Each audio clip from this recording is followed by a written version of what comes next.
What's up, YouTube? It's your boy. You don't get it, we win dough, but if you with it, when it's finished, in the end, you win dough. Let's go. Back at it like a bad habit. First of all, if you guys haven't checked out my last video that I uploaded a few hours ago, it's about jobs who do not see your potential, part 2. Go ahead and check that out as a story time video. I'm dropping these banger videos for you guys, trying to change up the content and all that stuff like that. So go ahead and check that out, man. Changing it up, doing different stuff or whatever. Today we got a commentary video. You already know, phone to phone. Checking out actually another video from Playback. You guys be amazed what goes on in the real world, man. It's crazy, and we got the exclusive look from Playback themselves. The topic is about Black Lives Matter. We're just gonna get straight into it because you'd be surprised what really goes on out here, man. Let's go. BLM co-founder admits to major lie about what she did in their $6 million mansion. For people who don't know what's going on, it's a follow-up from a video we did maybe a few weeks ago where we was just trying to inform people that unfortunately there was a BLM foundation out in Cali that took some people money and bought houses with it. Yeah, she bought a $6 million mansion in California. And that's not the only $1 million home she bought. They bought quite a few of them. Yeah. From Cali to Atlanta. Yeah. Coast to coast, dog. Okay, so with that, hearing the full clip or whatever, you guys got to understand this. Basically, what's being said is the money that we take and put into the foundation of Black Lives Matter is being used not to what? Help our community, help the cause? No. It's being used into their own pockets, the founders, the co-owners and stuff, the people at the very top. And it shouldn't be surprising, but it's when it hits it's like Black Lives Matter. It's like, oh, that's like if you sit there and donate to Save the Children or cancer or something like that, and you're thinking it's going to some people for cancer, and the whole time people are just pocketing the money or whatever and using it to freaking get themselves houses. More than $1 million houses.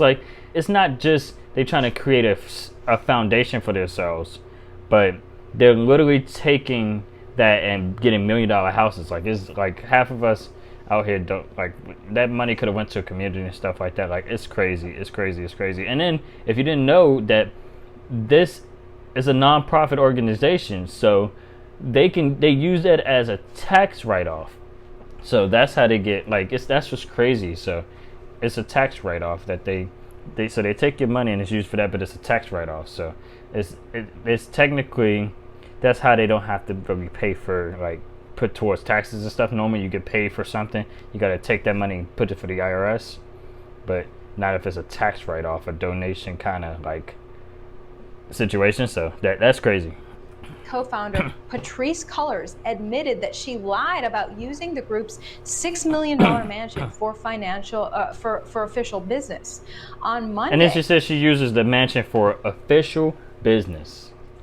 Come on now, buy an office. Come on now. I mean, I don't know, maybe people have a different mindset about things, but I heard that and that just befuddled me because of the fact that I don't think that, like I said, it's you give to save the kids or something like that. You thinking it's helping somebody down there or feed the kids, people in Africa and stuff, people are starving, whatever. They say donate this to this, but you'd be surprised.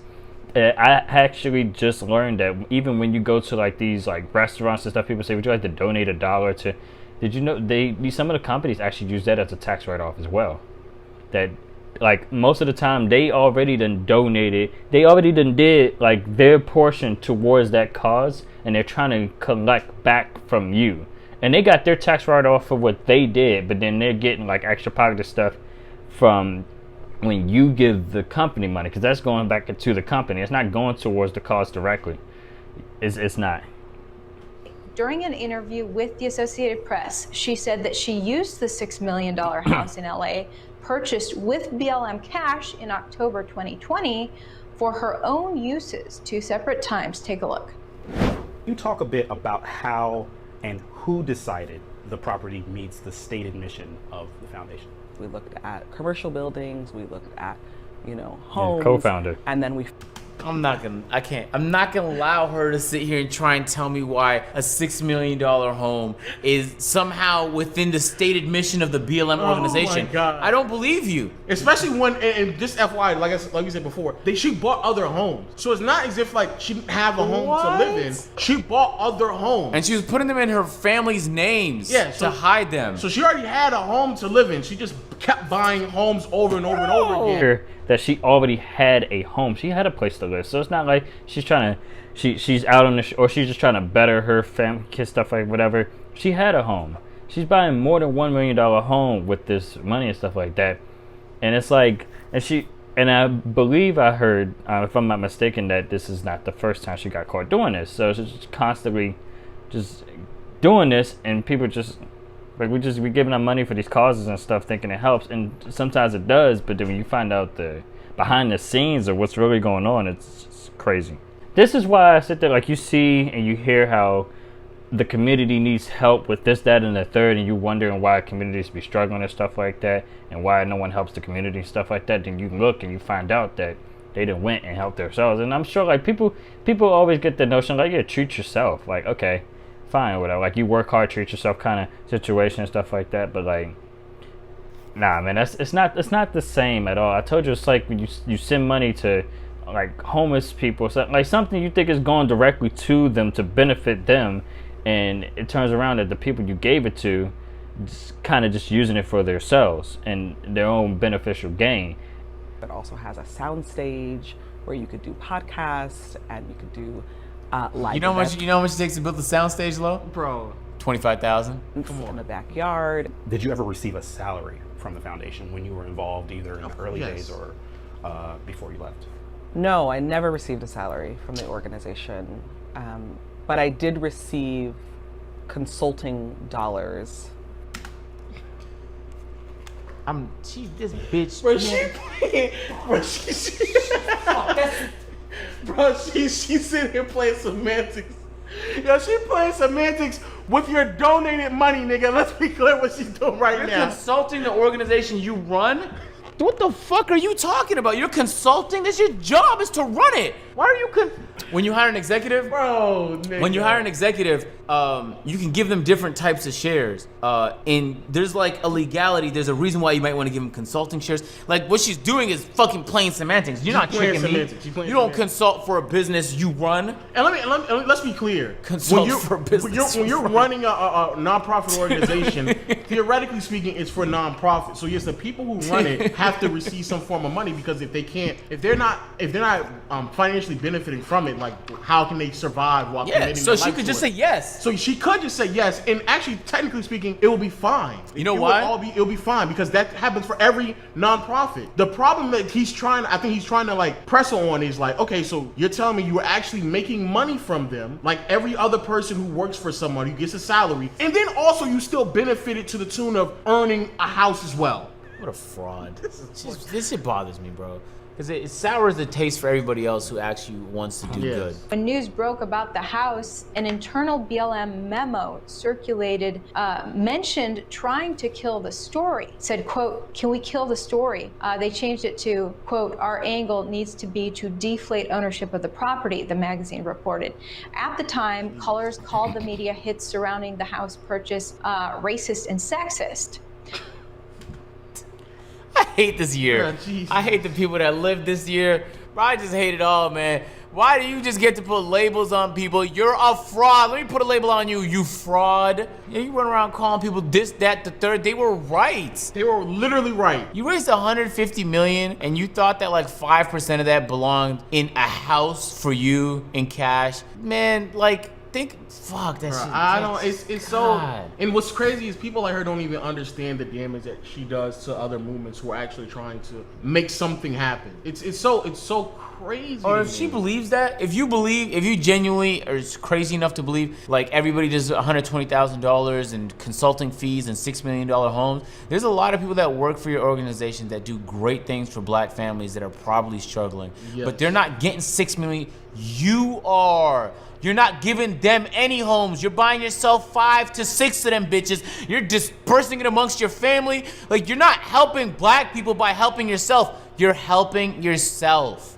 Shut the fuck up. Here it is even better. Part of the concept of why the BLM movement started is because you have a bunch of black families who are in these environments that aren't conducive of raising children or family. So instead of you actually, buying $1 million homes, and that's with an S, you could have just put that money back into the communities that needed them, so this wouldn't be an ongoing tragedy. Or maybe she thinks the problem solved, so she had some extra $6 million later on, extra $8 million. I guess. Is the problem solved? I guess you did, huh? What do you think of BLM buying? And that the communities, it's actually what I was talking about. The communities themselves that could really benefit.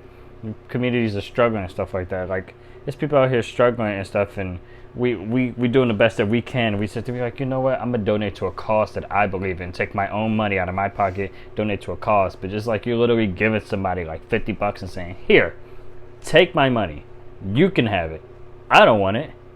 Oh, you bought $1 million house and I barely have a house? Go for it. Go just do you, man. It's all good, man. That was for what the donation was for in the beginning. Nah, come on, man. People don't, y'all don't get it. Playback. This is outrageous, bro. The girl, the chick who sat here and robbed $6 million worth of donation money and just bought a whole bunch of homes in Monopoly. Now all of a sudden playing victim when people start calling out on their bullshit. Play the clip, bro. I'm tired. This morning, I woke up to Candace Owens being outside of... Okay, I didn't know how far this was gonna lead into, but let's check this part out in particular, because this might be interesting. ...my house Type with shit. a news crew. As she should. She was demanding that I come outside. Hello. I was just looking to speak to whoever is at this property because it's listed as the Black Lives Matter property. Sir? Hello? Sounds like The demands fact to that me. she's came outside my house. Your house. Okay, we're getting to the Oh, bottom I of was saying, things, Lo. I'm happy we got to you admitting that this is your house. FYI, on the left is Miss Colors, the lady who was scamming people with Black Lives Matter. On the right is what actually happened when the media members came out there. What is her name? Candace Owens actually came out there and was exposing you. So on the left we got the story, and on the right we have the reality. Let's keep playing it, dog. And demanded things, harassed me, is unacceptable. We're not trying to harass you. We'll gladly leave. We're just wondering if we can speak to anybody. Y'all, I really... Is she crying, bro? She's crying. It's like she done transformed over, trying to become the victim out of the whole situation. Like, you guys don't understand, man. I did this for my family. And then just waterworks and, bro, it's I don't know. And then she's trying to make it seem like she's being attacked or harassed and stuff on the property. Like, the thing is, sure, sometimes news people, like, I get, they might intrude a little bit here and there, stuff like that, but most of the time they're just trying to get the information they need. It's not always an attack. They're not always coming up to your property. Like, most of the time, people that come and ask questions, sometimes they'll gladly leave if you ask them to. So they're not being attacked or anything like that. The fact that you think you can play victim in this is crazy. Nah, hey, Lo, over the course of this here trilogy, she has pulled every card. Every card. Every card she could, man. She's pulled that shit. Every card. You were not a victim. You know who's the victim? The people you took the money from. You know the people that actually needed it? The money that it was supposed to be there for? Those black people, they should be crying. Your tears in your $6 million free home you had purchased for yourself with donation funds, you can't cry in there. You're not allowed to. You're living off the backs of people who donated. Oh my God. Just everyday family. She's not in no fucking danger. Stop horrible pretending like you're in human danger. You scam black people for millions of dollars, which makes you anti-black. So this anti-black scammer that's safe in her house is trying to be the victim somehow. You are not no fucking victim. You have created victims with the money you stolen. Get her out of here. Yeah, it's crazy. It's crazy to hear, but you gotta open your mind, man. Open your eyes. Like, it's stuff is not what it seems out here. Like, people really be doing some crazy stuff and be thinking it's okay. And we live in a world where some people don't even realize what's going on around them. And for her to sit there and like do that to people and then play victim is just ridiculous, man. It's crazy, man. I can't mess with that, man, at all. And it's not like I'm not going to support Black Lives Matter, but you supporting companies directly, and then you find out that they kind of like just doing whatever they want to with your money, man. Like it's crazy, man. That makes you feel some type of way. Like your hard-earned money that you think is going towards a cause that needs it more than you, or a cause that benefits you as well, is then being used for a lady and her family to benefit off of. Not the cause itself, but her family. $1 million house. Let's get at. That's crazy stuff. If you guys enjoyed this video, man, please don't forget to like, comment, and subscribe, baby, man. We're on the road to 300 with 282, man. I appreciate you guys. I love you. Go ahead and be part of the notification squad so you can be notified when we put new videos out. Go ahead and comment down below what you guys want to see next. Check out the description. It'll have all my merch store, social media outlets, so forth. Eli, and you went on our platforms, man. Let's get it in. Appreciate you guys for rocking with me, man. Stay blessed, no stress. Let God take care of the rest. See you guys in the next, man. You be easy, man. Peace out.